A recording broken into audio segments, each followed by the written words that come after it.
Hi and welcome to my HTML tutorial for beginners series.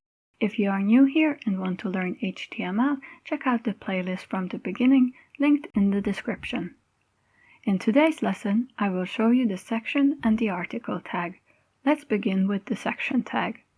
As the name would imply, it is used to divide a page into different sections. Let's pretend I am creating a page for my web design company. On the home page, I want to have information about my services, some examples of my work, and a bit of information about who I am.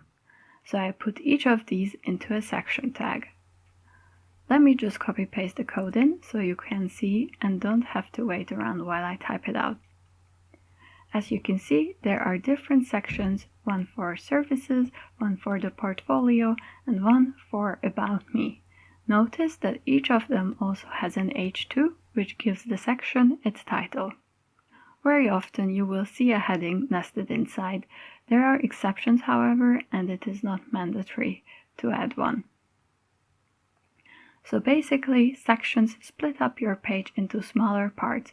Each of these makes sense on their own, but not without the web page.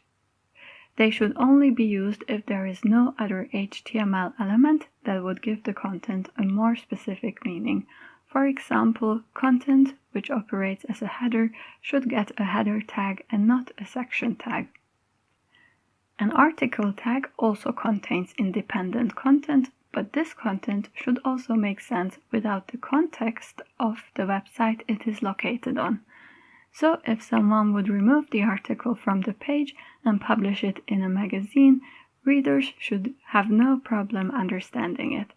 Some examples of content that should be wrapped into article tags are blog posts, newspapers, and magazine articles. A blog post on a cookie recipe will make sense on a website, in a magazine, and also printed out. Articles should generally come with a heading in order to identify them.